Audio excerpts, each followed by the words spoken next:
Hi, my name is Maria, and this is my channel, Tea Books Magic, and today I'm here to talk about the books that I'm potentially going to read in July, kind of my July MBR might be read.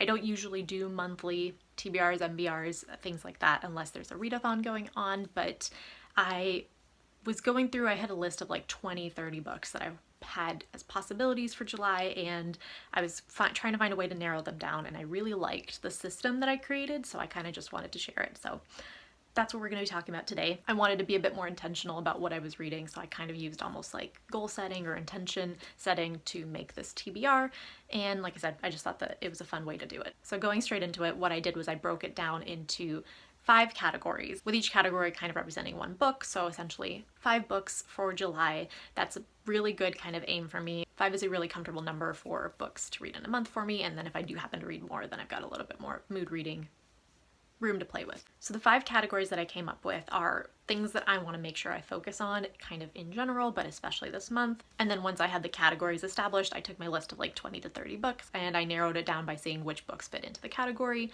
There are some that have overlap.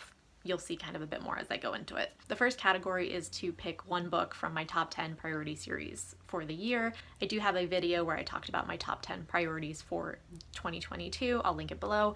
And I have slightly adjusted it kind of going into the second half of the year, but the book that I put down for this category fits both what I had previously and what I adjusted it to, and that is Malice, the first book of the Faithful and the Fallen. This is going to be a buddy read that I'm doing with the group of friends that have been hosting the Memoirs of Lady Trent read along with me, which is essentially Kristen from Kristen's Fully Booked, Kristen from Kristen Craves Books, Kate from Kate Coy, and Sarah from Bright and Bookish. And we will be buddy reading Malice, and I believe we will also be doing a live show in August discussing it. I've been really excited to pick up The Faithful and the Fallen. I've heard amazing things about it from a lot of different people, and I have a feeling that it could be a really strong series for me, fingers crossed. I've heard that it's kind of about right and wrong, battling each other out, kind of more of a traditional fantasy, which isn't always a buzzword for me, but I've heard that it's done in a modern way. I've loved the other book that I read of John Gwyn's, which was Shadow of the Gods, so I'm just really excited to get into this. And the reason I chose this category is because I wanted to make sure that I'm prioritizing books from the series that I wanted to get into. The second category is to read one book from a series continuation, and the idea with this is that I want to make sure I'm continuing series. I usually binge read series in general. I very rarely have a lot of series open, but this year is a different story. I have been reading a lot of series kind of in a scattered way, which is unusual for me, but I want to make sure that I'm picking up sequels and not letting too much time pass and forgetting things, because I'm a very forgetful reader. So for this one, I put down a few different options so that I can kind of mood read throughout the month, but I'm still fulfilling this goal or this intention. And the 2 that I would want to prioritize are Hunger of the Gods by John Gwyn, which is up on my shelf. I'm just a little too lazy to go get it. The other one is The Liar's Knot by M.A. Carrick, which is the sequel to The Mask of Mirrors. And this is a book that I have started and soft DNF'd twice this year, but really want to continue on with. I just picked it up when I was in a slump. So either one of those would be fine with me, whether it's Hunger of the Gods, which I've been really excited to get to, or Liar's Knot, which I do need to pick back up and finish. The third category I'm calling kind of my commitment read, or any obligations I've got, buddy reads, read-alongs, things like that. And for this one, again, I kind of put down a few options. The one that I think that I'm going to go with is Ninth Reign by Jen Williams. This is book 1 in, I don't know what this trilogy is called. This is book 1 in the Winnowing Flame trilogy, and this is the book or series pick for the Backlist Book Club, which is created and hosted by Cassidy from Covers with Cassidy. Technically, I'm behind on this one. This was the book for June, but I'm behind and had other obligations in June, so I'll just read it at some point in July. If I like the sequel, hopefully I can kind of catch back up then. This is a series that I've been excited to get to regardless, and have just heard kind of really good things about, but also things that it has me thinking, like, I don't know how I'll get on with it. It's one of those. I've heard it has really great characters, and I've heard that one of the characters reminds people of Isabella Trent from the Memoirs of Lady Trent series, and I love Isabella, so I'm excited about that. But I have heard it's also kind of a genre bender, so it's got like bits of horror, bits of sci-fi, bits of fantasy, and I don't know if that'll be for me. But I'm excited to try it. I've heard it's a very unique fantasy series. It's not really a commitment, but it's a book that like is part of a group read. And then the other options, if I don't get to that one, I could count Words of Radiance, which I did read most of in June, but finished off in July, so that could also meet that requirement. I had another like 300 pages still to read in July, so I could count that. Or I could count Lightbringer by Claire Legrand, which I do still have to get to. This is a buddy read that I've been doing with one of my bestest friends, Bella from the Bookish Badger, and I have just been a really bad buddy reader on this one. It's the finale to the Imperium trilogy, and it's a very kind of almost like villain origin story with morally gray characters and really fast pacing. It's a really gripping read. I just didn't love one of the POVs in book 2, so I'm a bit slow. Like, I keep picking it up in between other things, but what I need to do is prioritize it more. So technically it also needs to get read. So any of those would fulfill this category and would leave me feeling happy that I kind of prioritized a group buddy read, etc. The fourth category is one book from my physical TBR, and this is because I want to make sure that I'm also reading books off of my physical TBR. I don't like having a big physical TBR. When I say big, I mean that I've got 13, 14 books on my physical TBR right now, which is not big in most people's kind of standards, but because I don't like having a physical TBR, I feel like I have to put those books, it makes me feel like I have to prioritize those books or maybe other books that I would want to read, and it just in general feels to me like kind of a burden looming over my shoulders. It's a very personal thing, but it's just something that I have associated with that. I want to try and read down that physical TBR and then mostly go back to using my library. So I'm trying to get books off of that and just making sure I prioritize things that I own. The two that I picked out for July from my physical TBR are either the Jade Setter of Jan Loon, which is a novella, prequel novella set in the Greenbone Saga world by Fonda Lee. I just got my special edition copy of this. I am also a little bit too lazy to go get it from my book cart over there, to be honest, so you'll just have to make do with this lovely little photo insert here. But I am really excited to read this. Greenbone Saga just blew my mind last year and has rapidly become like in my top 3 favorite series of all time. I am obsessed with it, and I'm just excited to get back into that world and more Fonda Lee's writing. The other book that I put into this kind of as an option is Rise of the Vicious Princess by CJ Redwine. This is a YA kind of fantasy romance, a recent new release that I was really anticipating. CJ Redwine wrote the Ravenspire kind of fairy tale retelling, also fantasy romance series that I've really loved. It's a series that just gives me a lot of comforting, cozy feelings, and I always love her different romances that she writes. This is a bodyguard romance. I've been really excited. That's one of my favorite romance tropes.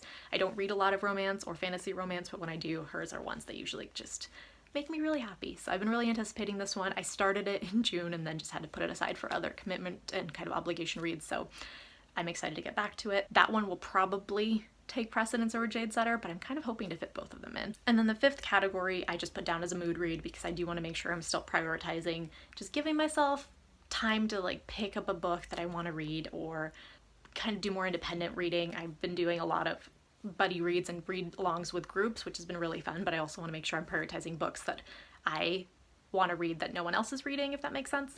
So on this one, I put a bunch of different options. The one highest up on the kind of list of options is The Throat of the Five Winds by S.C. Emmett, and this is a book that I have heard no one talk about, but sounds amazing and perfect for me. It is an adult fantasy. It is very heavy on the political court intrigue. I've heard that it has sibling dynamics. I've heard that it has amazing female-written characters in a kind of society that is trying to put them into very kind of restricted roles. I've heard that it's a slower book, and I think that's from reviews I'm seeing on Goodreads, I think that's why a lot of people aren't talking about it, because it does have a very slow build and setup, and a lot of people aren't vibing with that, but that's become almost a buzzword for me. I love slow books. I love slow, but as long as they're kind of engrossing, gripping books, because you get to really get to know the characters and the political system and things like that. So it sounds like one that I'm hopefully going to love. I believe it's also a completed trilogy, so just this one has really been calling to me lately.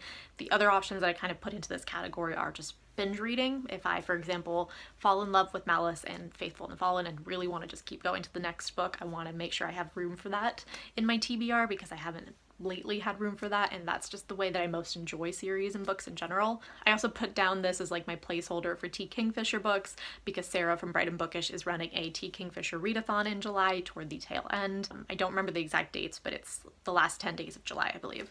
I will link Sarah's announcement video down below. I'm pretty sad on participating in this. I just am dependent on my library, so I'm hoping that library holds will come through, and I'm hoping to read Paladin's Grace by T. Kingfisher, which I don't know much about, but I've heard good things about and heard comparisons to the like Goblin Emperor or the Thief series by Megan Moylan Turner. I feel like this will kind of give me cozy, maybe political romance vibes. I'm not sure, but I'm excited to try out my first T. Kingfisher. The other one that I have had my eye on is Sword Heart, which I know even less about, but I have also heard that it just has really kind of cozy, optimistic writing, which I think T. Kingfisher is known for, and just kind of fun, unique little twists on stories. I've heard also that T. Kingfisher books are fast reads, so technically I'm stuffing this like 5th category a bit full because I do want to both read T. Kingfisher and mood read, either binge read a series or start Throne of the Five Winds. So I'm kind of already overloading this category if I'm being honest, but I can't help myself. I have a lot of books. Like I said, the list of 20 was hard enough to narrow down as it was, so I feel like I've done a fairly good job of trying to narrow it down. So those are my 5 categories and kind of how I'm trying to intention or goal set my July TBR. Again, we have 1 book from my top 10 priority series for the year. We have 1 book from a series continuation, 1 book from my commitment read, 1 book from off of my physical TBR, and then 1 mood read pick. So 5-ish books for the month of July with options built in there for me to pick from. I'm hoping that this will work for me because it's kind of a way of, on the one hand, letting me pick what to read throughout the month, but also letting me pick while keeping me on track with just kind of goals I would like to push forward throughout the year. As you can tell, there are books from each category that could technically fulfill other categories. Like, for example, Hunger of the Gods is both a book off of my physical TBR because I do own it. It's up there on my shelf, as well as the category that I put it in, which is series continuation. Malice is a buddy read, so it could fulfill both the kind of commitment reads category as well as the book off of my top 10 priority series list. So there's definitely kind of some overlap potential in there. The way that I'm going to approach it is that I'll be happy if I can somehow, with the books that I read in July, check off each category. Even if 1 book meets multiple sections, I'll still at least have made progress on those goals as well, but I'd ideally like to kind of have 1 per each. There's not really any prize or anything that I'm giving myself for this, so it's just kind of, again, trying to keep me on track with intentions and goals that I'm setting for how I want to be reading and what I want to be kind of making progress with. Let me know what you think of the system, if you'd like to see it make a comeback in August with my TBR then,